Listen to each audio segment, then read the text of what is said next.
E uma curiosidade sobre os princípios do método Pilates. Você sabia que não foi o Joseph Pilates que criou os princípios do método? Pois é.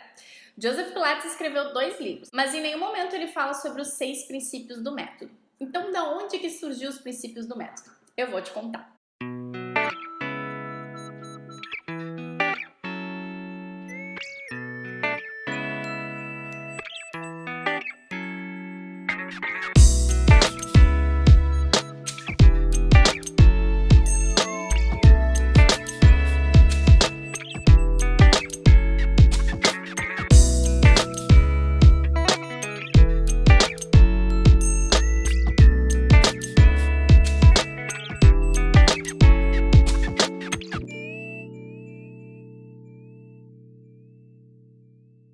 Olá, seja muito bem-vindo ao Viva de Pilates. Aqui eu te guio na sua jornada para viver de Pilates.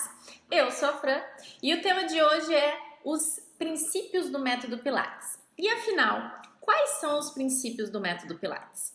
Bom, são 6 princípios que fazem parte do método Pilates. É concentração, centralização, controle, a precisão, a fluidez e a respiração. E o que significa cada um desses princípios, então? Vamos começar pela respiração, porque o Joseph Pilates dizia que a respiração deve ser a primeira lição. E ele se espantava pelo fato das pessoas não saberem respirar corretamente, mesmo que a nossa vida dependa disso, né? Respirar é o nosso primeiro e último ato de vida. Desde o momento que a gente nasce até o momento que a gente morre, a gente respira. E a gente nunca para, ou a maioria das pessoas não param para prestar atenção na sua respiração, controlar a respiração e potencializar essa respiração.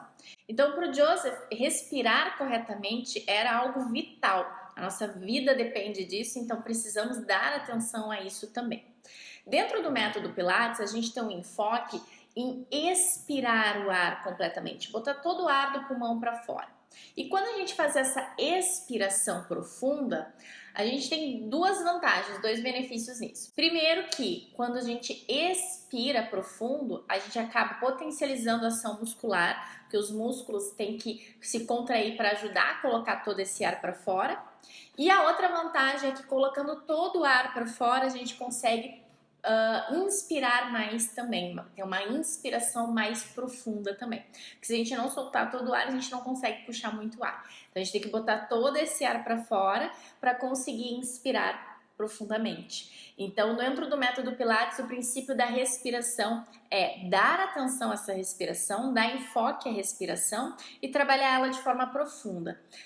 Pensando primeiro na expiração, para potencializar a ação muscular, mas para também dar espaço para uma inspiração profunda.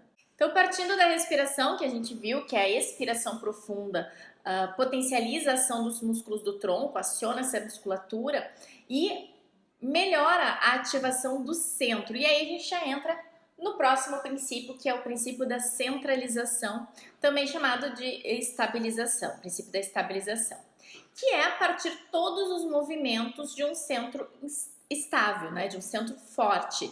Então, acionar essa musculatura do que a gente chama de powerhouse dentro do método Pilates. Então, todos os movimentos de Pilates, eles partem de um centro estável. Então, quando a gente vai fazer qualquer movimento, a gente primeiro ativa os músculos do centro. E esse é o princípio da centralização.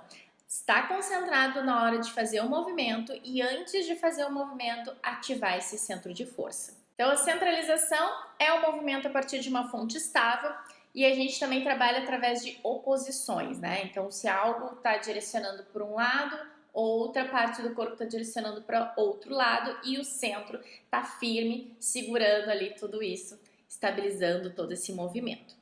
Para conseguir trabalhar a centralização, esse centro de forma estável, é preciso estar concentrado, que é o próximo princípio dentro do método que a gente vai falar, o princípio da concentração, que é estar ali presente nos movimentos, é estar presente durante um exercício e não distraído, né? A gente precisa estar potencializar as ações musculares através da nossa mente. Se a gente estiver disperso, pensando em outras coisas que não seja no movimento, a gente não vai ter essa ativação muscular tão potencializada. Então, o princípio da concentração é isso, é estar focado no movimento, no seu corpo, na respiração, em ativar o centro de força e não distraído. Assim, a gente consegue ter mais resultados mesmo em poucas repetições. Dentro do método Pilates, a gente não faz 3, 4 séries de 10, 20 repetições. A maioria dos exercícios dentro do Pilates é apenas uma única vez que é feito, em torno de 3 a 5 repetições. Alguns exercícios são 10, 8, 10 repetições. Mas não fazemos séries longas com várias repetições. Porque dentro do método Pilates a gente acredita que fazer poucas repetições de forma correta, controlada, é melhor do que fazer várias repetições de forma incorreta. E já que a gente está falando desse exercício de forma controlada, a gente vai entrar no próximo princípio do método, que é o princípio do controle. O princípio do controle é fazer o exercício com total consciência, que é, então, fundir esses 3 princípios, né? Da concentração, centralização, para daí ter controle. Porque a gente só vai ter um corpo com um centro estável se a gente estiver concentrado no exercício. E a partir do momento que a gente tem esse centro estável e que está concentrado no exercício, aí a gente tem total controle dos movimentos. Então, esse princípio é a fusão desses 3 princípios anteriores, né? Então, a gente precisa estar sobre o controle dos movimentos para conseguir dar atenção a todos os detalhes desse movimento e conseguir fazer ele no posicionamento correto, com a respiração correta, tudo de forma 100% correta. E quando a gente fala de estar 100% concentrado no posicionamento, nos detalhes do movimento, a gente está falando do próximo princípio, que é o princípio da precisão. O princípio da precisão é unir todos os princípios que eu falei até agora, né? Então, para ter um movimento feito de forma precisa, a gente precisa estar concentrado, com centro estável, no controle dos movimentos, e a gente vai colocar, então, precisão naquilo que a gente está fazendo. É o corpo alinhado, da cabeça aos pés e total consciência na execução dos movimentos, para que ele seja, então, feito da melhor forma possível. E agora vamos falar do princípio da fluidez. Então, a gente já sabe que precisa estar concentrado na execução dos movimentos para conseguir ativar o centro de força e ter um centro estável. A gente precisa então estar no controle dos movimentos para atingir a precisão. E aí a gente coloca fluidez no movimento, que não significa fazer o movimento de forma rápida. Significa apenas não parar o movimento, não travar esse movimento, fazer o movimento mesmo de forma fluida. É quando a gente vê alguém fazendo um exercício de pilates com graciosidade, com leveza, né? Não para, ele flui de um movimento para o outro, como se a gente não percebe muito bem quando acontece essa transição.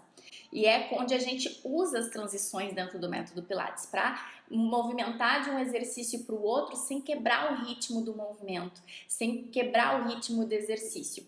A gente usa tanto na precisão do movimento quanto na fluidez do movimento a respiração para dar o ritmo ao movimento. Então, eu posso usar a respiração para dar um ritmo com mais precisão ou para fluir dentro do movimento e dar essa graciosidade aos movimentos que a gente vê, às vezes, as pessoas fazendo e parece tão fácil os exercícios de Pilates, né? E quando a gente vai fazer, sentir no nosso corpo, a gente percebe que não é fácil. É porque essa pessoa já consegue inserir o princípio da fluidez dentro dos seus exercícios e passar toda essa graciosidade e leveza na sua prática.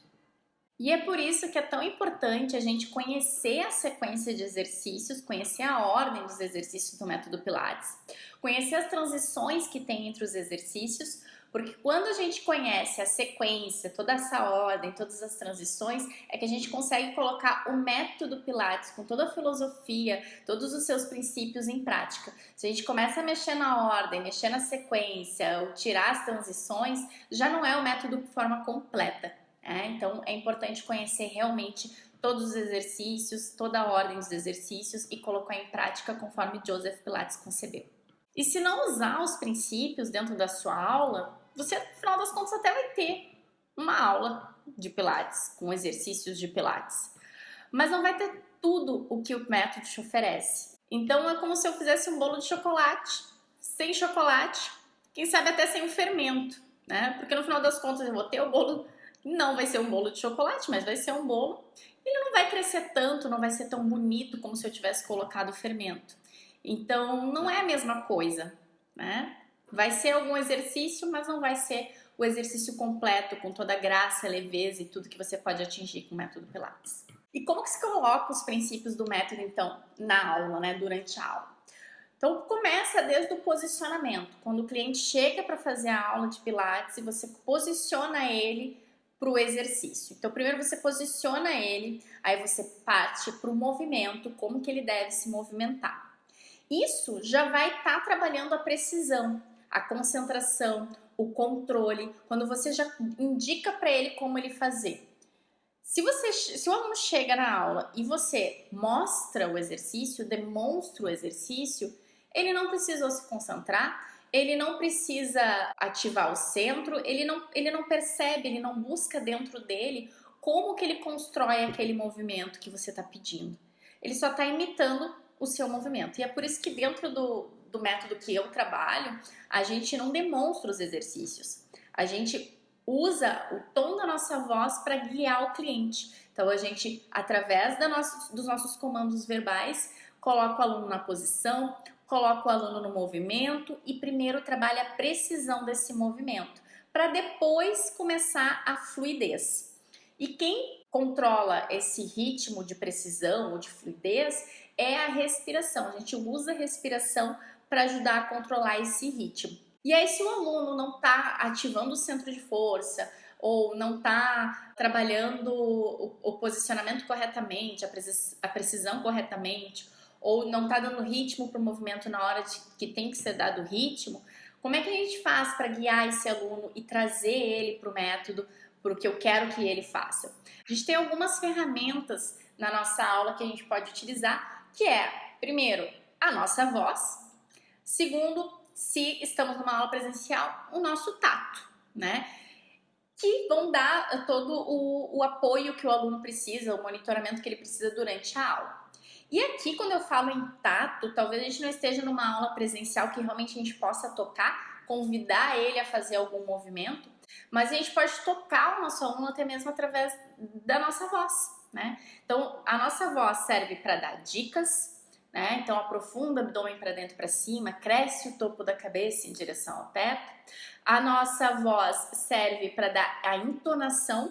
Então, com a minha entonação de voz, eu digo se eu quero um movimento mais suave ou se eu quero que ele dê ritmo e que ele venha com vigor dentro do movimento. Então, a entonação da nossa voz diz muito sobre o quanto eu quero que esse aluno se movimente. E eu posso tocar ele com a minha voz.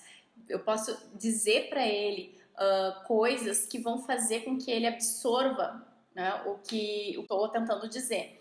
Que pode ser feito através de analogias, que pode ser feito através do imaginário. Eu posso criar imagens mentais, né, como o imagina que você está tocando o topo da cabeça em direção ao teto, imagina que você tem uma pilha de livros em cima da sua cabeça.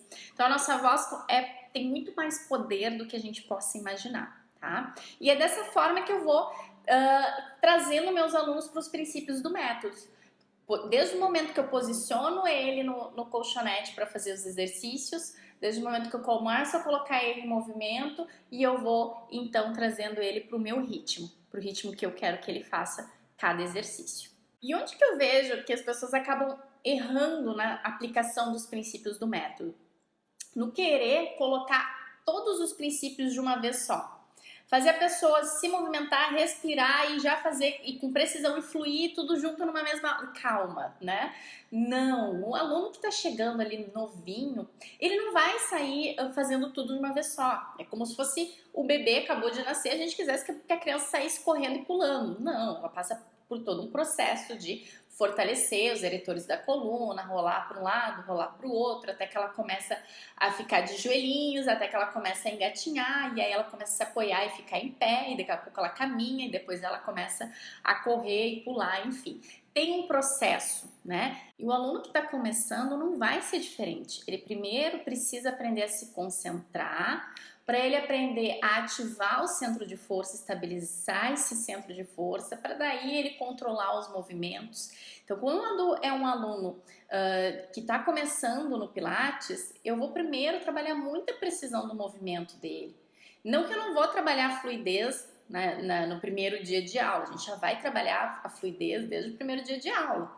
Mas se de 10 repetições que tem um exercício, eu com certeza vou trabalhar pelo menos 5 com precisão, né? E depois eu posso aí colocar mais 5 com fluidez ou mais 3 com fluidez. Então eu vou dividir o número de repetições daquele exercício que tenha de forma que tenha mais precisão, ou pelo menos 50% seja precisão e o restante fluidez. Porque esse aluno ainda não está preparado para fluir naquele movimento, porque ele ainda precisa aprender os outros princípios do método. Então eu vejo que um dos erros dos instrutores de Pilates que estão começando ou que ainda não estudaram muito sobre como usar o método, ou que não tem um método de ensino do método Pilates, acabam errando nisso, de dando demais para o cliente, querendo colocar tudo muito junto ao mesmo tempo. E na verdade o aluno precisa desse tempo para ele absorver tudo e conseguir colocar em prática dentro do tempo dele, tá? Não dá pra gente querer colocar tudo de uma vez só. Por outro lado, um outro erro que eu vejo é de querer trabalhar só um princípio, né? A contrapartida, né? Os dois extremos. Colocar todos os princípios tudo junto de uma vez só, ou dar um enfoque em apenas um princípio. E ficar uma aula inteira fazendo esse aluno tentar entender o que é o acionamento do centro, por exemplo, em vez de colocar esse aluno em movimento. É importante que ele saiba ativar o centro de força, mas passa para o próximo exercício, passa para o próximo princípio, não é esse único princípio que é importante. É importante que ele esteja concentrado, mas naquele dia talvez o aluno não esteja concentrado. É importante que ele saiba botar a respiração nos exercícios, mas talvez naquele dia ele não está conseguindo colocar a respiração como movimento. Então deixe que ele apenas respire e continue se movimentando. Então a gente tem que ter um pouquinho de empatia e respeitar o tempo de cada aluno, porque a verdade é essa, que cada um tem o seu tempo e a gente está ali só como um facilitador do processo. E a gente tem que saber dosar e colocar um pouquinho de cada princípio dentro de cada exercício. E se o cliente não estiver colaborando, né? Se o cliente não quer saber do princípio do controle, da centralização, da respiração, se é de qualquer jeito, você fala e ele não quer respirar daquele jeito, você tenta fluir no exercício, o aluno fica lá fazendo aquela tranquilidade, não tá nem aí para os seus comandos verbais, isso pode acontecer. A verdade é que cada um recebe do Pilates o quanto dá de si. E de nós basta respeitar o ritmo de cada cliente e dar o melhor que a gente pode. A gente pode desafiar esse cliente e ser paciente, esperar com que ele entenda o processo, aceite o processo e queira se desafiar também. E uma curiosidade sobre os princípios do método Pilates. Você sabia que não foi o Joseph Pilates que criou os princípios do método? Pois é. Joseph Pilates escreveu 2 livros, que foi Your Health e o Return to Life. Nesses livros ele fala como que ele vê a saúde na sociedade, como deveria ser a saúde, como que a gente deveria se vestir para fazer exercícios, tomar banho, se alimentar, como é que a gente deveria ter o nosso estilo de vida, até mesmo nos móveis que a gente senta, nas cadeiras, nas camas. E ele fala daí no Return to Life sobre os exercícios que ele criou, né? Sobre o método que ele criou, que é a contrologia, que ele chama de contrologia, e como se aplicar a cada exercício do método Pilates. Mas em nenhum momento ele fala sobre os 6 princípios do método. Então, da onde que surgiu os princípios do método? Eu vou te contar. Os princípios do método foram criados por 2 autores, o Gail Eisen e Philip Friedman, no livro que eu vou colocar aqui do lado, em 1984, onde eles extraíram desses livros do Joseph esses princípios. Então o Joseph não coloca de forma explícita que existem esses princípios, ele fala como devem ser executados os exercícios e daí se criou esses 6 princípios do método Pilates. É bem interessante a leitura desses livros do Joseph, porque realmente, quando a gente percebe, sabe que não foi ele que criou os princípios, mas conhece os princípios e lê o livro buscando esses princípios, a gente acaba encontrando e entende o quão importante é trazer esses princípios para cada exercício, porque sem esses princípios a gente não está fazendo Pilates. Então esses são os princípios do método Pilates, eu espero que você tenha entendido a importância desses princípios para o método, espero que você tenha entendido como aplicar os princípios do método nas suas aulas, mas se ainda ficou com alguma dúvida, me deixe saber aqui nos comentários desse vídeo que eu vou responder com o maior prazer, certo? Até a próxima então, tchau, tchau!